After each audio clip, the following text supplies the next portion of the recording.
하나님께서 아브라함에게 내가 반드시 너에게 복 주고 복 주며 너를 번성하게 하고 번성하게 하리라 하고 자신의 이름으로 맹세하셨습니다. 아브라함에게 복을 주시겠다는 하나님은 아브라함에게 어떤 분이셨을까요? 아브라함에게 하나님은 복의 근원 되시는 분이십니다. 너를 축복하는 자에게 내가 복을 내리고 너를 저주하는 자에게 내가 저주하리니 땅의 모든 족속이 너로 말미암아 복을 얻을 것이라 하신 분이셨습니다. 창세기 12장에 가보면 아브라함에게 하나님은 너는 너의 고향과 친척과 아비집을 떠나 내가 내게 보여줄 땅으로 가라. 내가 너로 큰 민족을 이루고 내게 복을 주어 내 이름을 창대하게 하리니 너는 복이 될지라. 그렇게 말씀하신 약속의 주님이십니다. 히브리서 7장 7절에서는 논란의 여지 없이 낮은 자가 높은 자에게 축복을 받느니라 그렇게 말씀하시는 것을 보면 하나님은 높으신 분이시고 그분이 아브라함에게 복 주신 분이라는 사실을 말씀하고 계십니다. 그렇다면 복을 받은 아브라함은 어떤 사람이었을까요? 특별히 하나님께 어떤 사람이었을까요? 아브라함은 여호와께서 너는 너의 고향 친척과 아비집을 떠나 내게 보여줄 땅으로 가라 그렇게 말씀하셔서 터키의 갈대아 우르라는 지역에서 430km 정도 떨어진 이스라엘 땅 가나안 땅으로 이주해 오신 분입니다. 430km는 엄청 먼 거리입니다. 서울서야 부산 가까이 되는 그런 거리라고 볼 수 있겠죠. 지금이야 도로도 좋고 타고 다니는 자동차도 있으니까 큰 문제는 아닙니다. 오늘 어린이 주일이라 그런지 교회 아이들이 올 때 보니까 조그만 킥보드인가 그런 걸 타고 쫙 달려오는 걸 보니까 쟤네들이 벌써 자가용을 타고 다니는구나. 형형색색 차를 타고 와요. 이제 들어오는 두 오빠하고 동생한테 야 멋진 자가용 타고 온다 그러니까 씩 웃더라고요. 앞으로 더 멋진 차를 타게 되겠죠. 그렇지만 아브라함이 살던 시대에는요 도로도 없었습니다. 그리고 물설고 낯설고 언어가 다른 가나안 땅으로 이주하는 것은 성경에 기록된 대로 갈 바를 알지 못하고 오는 것과 같습니다. 저는 아브라함의 순종에 늘 궁금해합니다. 하나님이 어떻게 아브라함을 부르셨을까요? 소돔과 고모라를 멸망시킬 때 천사를 보낸 것처럼 그렇게 천사가 와서 갈대아 우르로 떠나서 가나안으로 가라고 그랬을까요? 아니면 기도 중에 하나님께서 음성을 들려주셨을까요? 아니면 환상을 보여주셨을까요? 우리가 알 수 있는 자료는 성경에 없습니다. 그러나 아브라함을 부르신 사건 이전에 오늘 창세기 11장에 가서 보면 어떤 기록이 있는가 하면 셈이라고 하는 아벨의 영적인 후손이 등장하고 그 셈의 계보가 족보가 쭉 나오는데 마지막에 데라 그리고 아브라함의 족보가 나오고 있음을 봅니다. 어쩌면 하나님의 그 부르시면 조상대대로 믿었던 그 하나님 그분께서 아브라함과 그의 가정에게 주신 축복이 아니었겠는가 저는 그런 생각을 합니다. 여러분의 믿음이 여러분들에게 후손들에게 영향을 미칩니다. 반드시 미칩니다. 그래서 우리는 부모로서의 영적인 모범을 보여야 됩니다. 우리가 믿음을 어떻게 가지느냐, 우리가 하나님을 어떻게 섬기느냐, 우리가 교회를 어떻게 섬기느냐, 또 우리가 이웃을 어떻게 섬기느냐에 따라서 우리의 후손들도 계승해서 그렇게 하나님의 뜻을 따르는 것이죠. 하란이라는 곳으로 데라는 아브라함을 데리고 왔습니다. 그런데 하란이라는 곳은 사통팔달 지역입니다. 니느웨와 바벨론, 다메섹, 두로와 시돈, 애굽을 연결해 준 비옥한 땅입니다. 그곳에 잠시 머물렀습니다. 그때 아버지 데라가 이 땅을 떠나고 아브라함이 식솔들을 데리고 가나안 땅으로 옵니다. 하나님이 약속하신 젖과 꿀이 흐르는 땅, 언약의 땅이 과연 아름다운 땅이었을까요? 성지순례를 제가 가서 보니까요, 터키 쪽에서 쭉 시작합니다. 아라랏산에 시작해가지고 갈대아 우르 쪽에서 흙으로 지은 집들을 보고, 그리고 쭉 이제 터키 지역에서 이스라엘로 옵니다. 쭉 직진하면 7교회가 있지만 그곳은 들리지 않고 쭉 직진해서 이스라엘 땅으로 오는 길을 오다 보면요, 갈대아 우르가 있는 터키 땅은 비옥한 땅입니다. 가는 곳마다 나무가 있고 농지가 있고 가는 곳마다 평야인데, 가나안 땅에 들어오는, 이스라엘 땅에 들어오는 입구부터는 나무 하나 풀 한 포기가 없는 돌산을 만나게 됩니다. 글쎄요, 그 시대도 그랬는지에 대해서는 제가 안 살아봐서 모르지만, 차를 보면 어제 오늘 일 아닌 것을 볼 때에 그 땅이 과연 젖과 꿀이 흐르는 땅이었을까요? 아마도 그렇지는 않았을 거라고 생각합니다. 아브라함은 한 가족이었는데 그 땅의 원주민들은 부족 국가로서 왕을 세우고 그들의 권력이 막강했을 것입니다. 경쟁할 수 없는 상대들이었을 것입니다. 그런데 그 땅에 목축업을 하기 위해서 경쟁해야 되고 점점 남방으로 옮겨갔다는 기록에 의하면 그는 목축을 하면서 유랑민으로 살아야 됐습니다. 하나님의 약속은 가나안 땅의 주인이 되게 해주시다는 건데 그렇지 못했다는 말이죠. 설상가성, 그는 자기가 살기 위해서 사랑하는 아내를 누이라고 속여서, 실제로는 사촌이니까 누이죠, 왕에게 2번이나 빼앗기는 소름을 당하기도 했습니다. 아브라함은 가나안 땅에 사는 일이 그렇게 힘들어서 하나님의 부름에 대한 어쩌면 믿음의 회의도 있었을 겁니다. 젖과 꿀이 흐르는 땅이라고 그러더니 황량한 땅, 거기에 주인 세워준다더니 네피림의 선조들이 있는 강대한 제국들이 있는 그 땅, 그래서 세상에 두려움이 가득한 땅, 그 땅이었을 겁니다. 아마 제가 생각하는 이 개념이 맞는지는 잘 모르겠는데, 아브라함과 사라는 갈대아 우르를 향한 회개의 본능이 있었던 것 같습니다. 돌아갈 수는 없지만, 하나님의 약속이 있어서 가나안 땅에 살지만 갈대아 우르에 살던 그 행복한 시절들을 그들은 잊지 못하고 있었던 것 같습니다. 그래서 며느리를 얻을 때 종들을 갈대아 우르를 보내서 며느리를 얻어오고, 그의 며느리 리브가도 아들 야곱을 갈대아 우르로 피신을 시킵니다.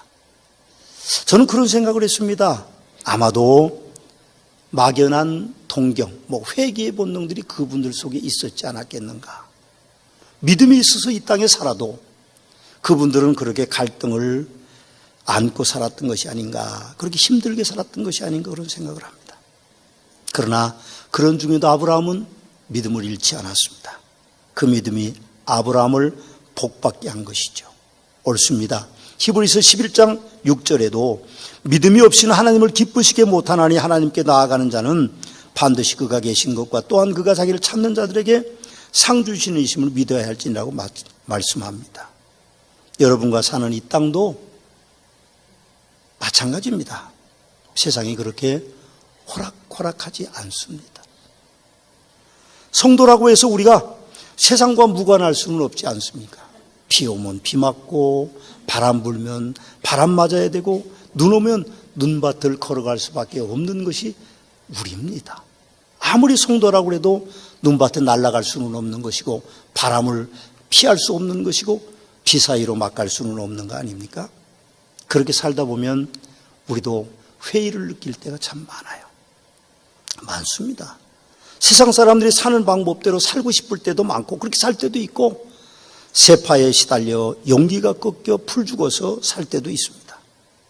그러나 하나님께서 아브라함을 아브라함으로 바꾸시고 그렇게 그를 이끌어 가신 것처럼 세파에 시달려 지치고 피투성이가 된 것 같은 우리도 하나님이 아브라함을 가나안 땅에서 보호하시고 섭리하셨던 것처럼 우리를 이끌어 가실 것이라고 저는 그렇게 믿습니다.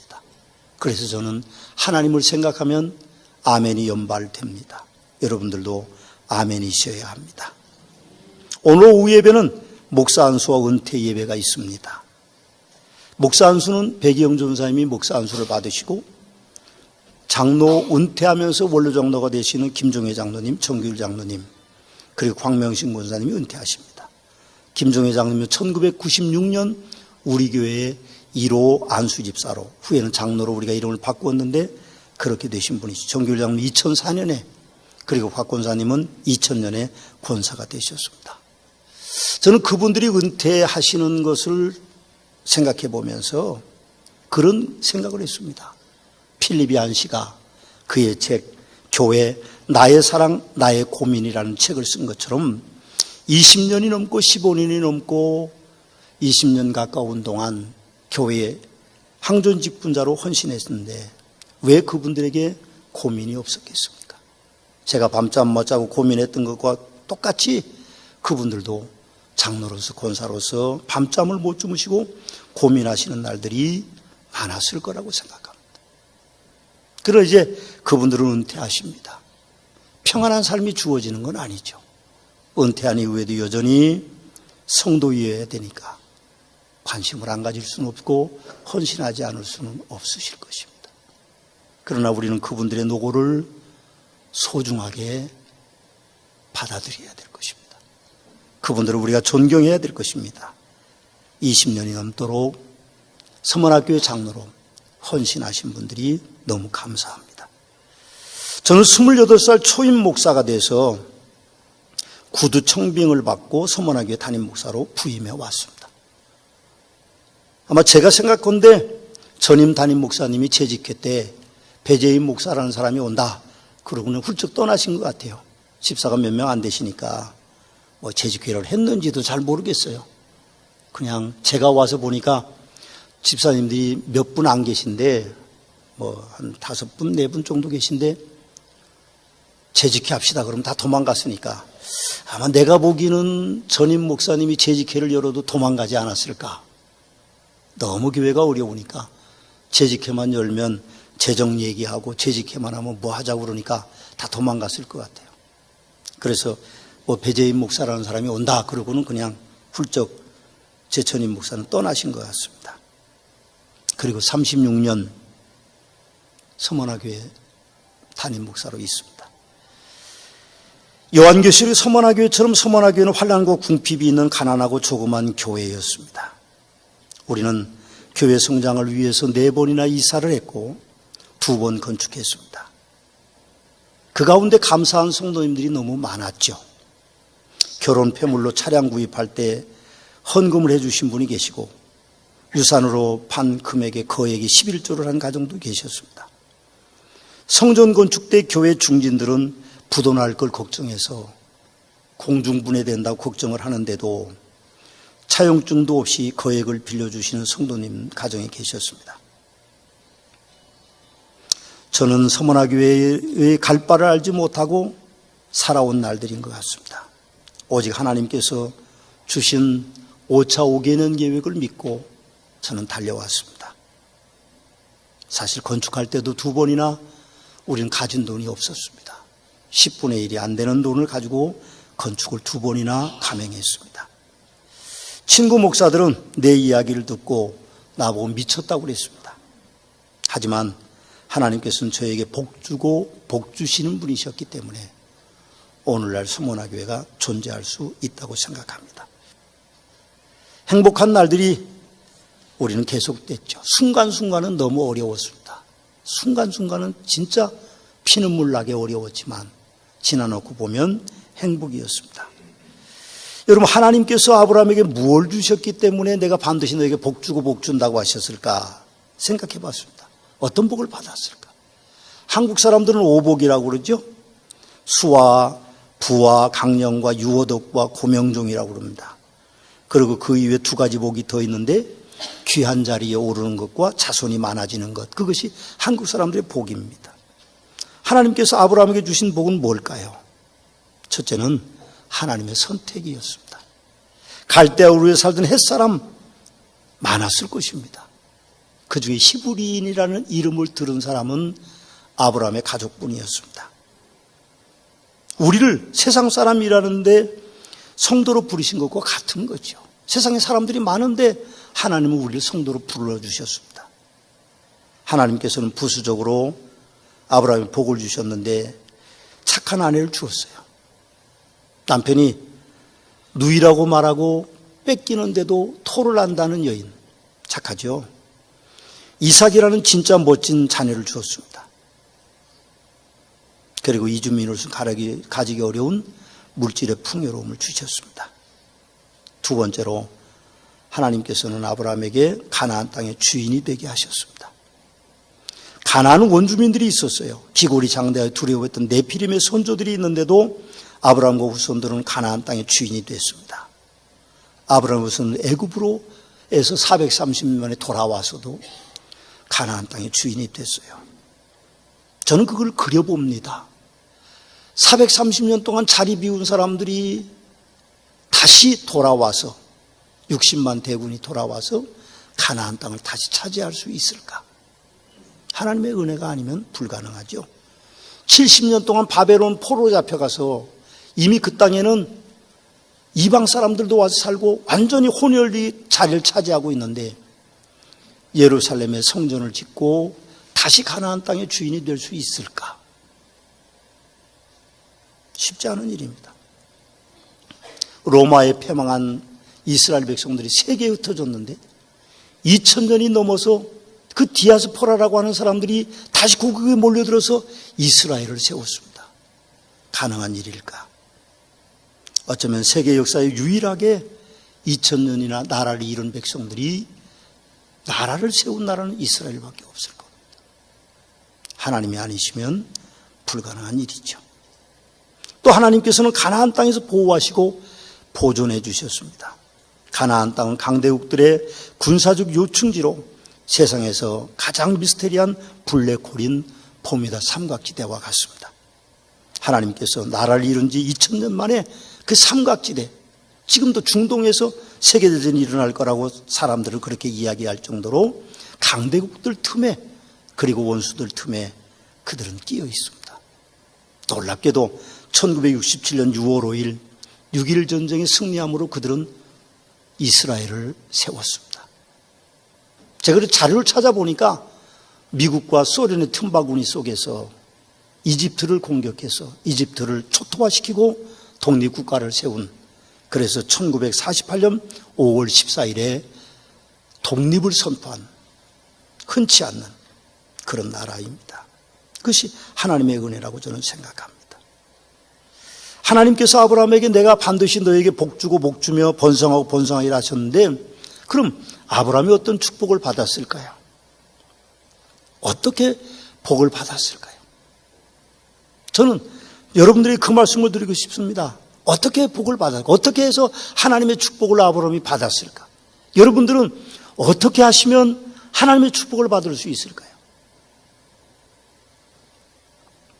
창세기 12장에는 다른 비결들에 대한 이야기를 하고 있지만 비슷합니다. 오늘 본문하고. 오늘 본문에 보면 첫째는 믿음입니다. 13절에 보면 하나님이 약속하셨어요. 맹세하시면서 그것을 아브라함은 믿었기 때문에 그 땅을 차지할 수 있었던 것이죠. 두 번째로 오늘 15절에 보니까 아브라함은 오래 참았습니다. 오래 참았어요.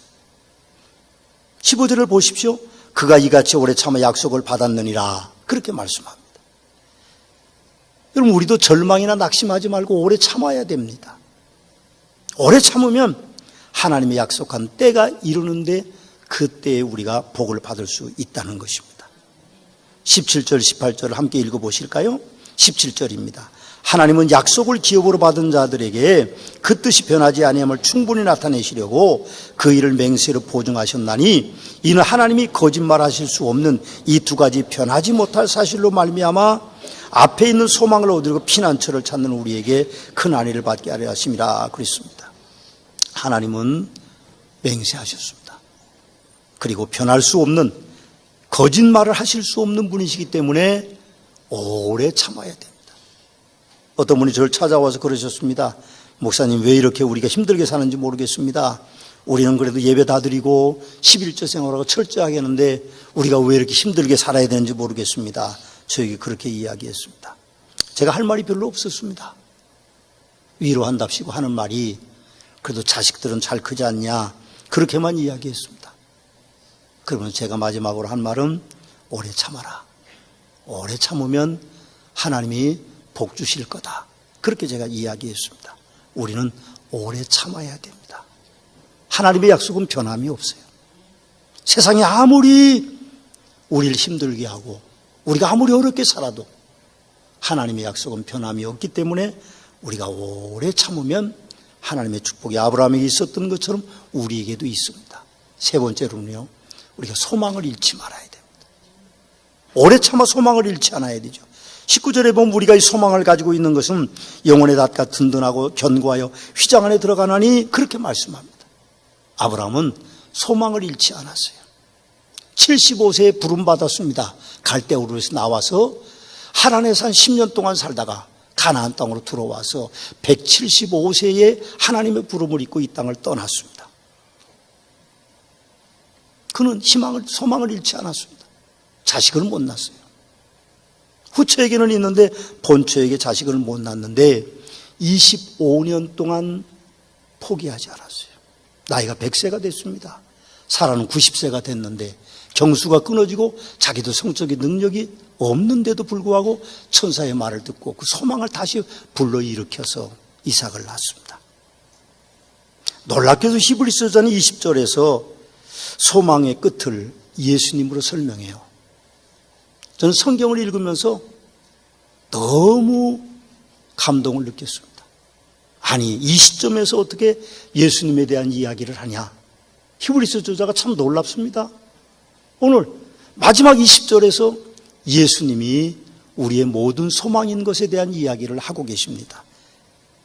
20절 한번 같이 읽어보실까요? 20절입니다. 같이 읽어보시겠습니다. 그리로 앞서가신 예수께서 멜기세덱의 반차를 따라 영원히 제사장이 되어 우리를 위하여 들어가셨느니라. 여러분, 우리의 소망의 끝은 예수 그리스도이십니다. 가장 확실한 표현이죠. 폐일어나고 예수 그리스도 그분이 우리에게 복 주고 복 주시는 분이라고 그렇게 말씀합니다. 그렇습니다. 고린도후서 1장 20절 말씀에 보면 예수 안에서 하나님의 약속은 얼마든지 그리스도 안에서 예가 되니 그런즉 그런 말미암아 우리가 아멘하여 하나님께 영광을 돌리게 되느니라 그렇게 하시면서 아니요 하지 말라고 우리에게 그렇게 말씀하고 있습니다. 바울 사도는 예하면서 아니라는 일이 내게 있었겠느냐 하고 그렇게 우리에게 말씀하고 계십니다. 하나님의 약속은 믿음 안에서 오래 참음 안에서 소망을 가지는 그 소망 안에서 얼마든지 이루어지는 축복인 것을 믿는 복된 성도들이 되시기를 주님의 이름으로 축원합니다. 제가 오늘 쉬운 성경을 오늘 18절 20절 말씀 읽어드리고 말씀을 마치려고 합니다. 하나님께서는 결코 거짓으로 약속하지 않으시며 거짓 맹세도 하지 않으십니다. 변하지 않는 이 두 사실은 하나님께 피난처를 구하는 우리들에게 용기를 주며 우리가 받은 소망을 붙들 수 있는 힘을 줍니다. 우리가 가진 소망은 영혼의 닷처럼 안전하고 튼튼하여 그 소망을 통해 하늘의 지성소의 커튼을 열고 그 안에 들어가게 합니다. 예수님께서 우리보다 앞서 그리고 우리를 위하여 먼저 그곳에 들어가셨습니다. 예수님께서는 멜기세덱의 통을 따른 영원한 대제사장이 되셨습니다. 아멘.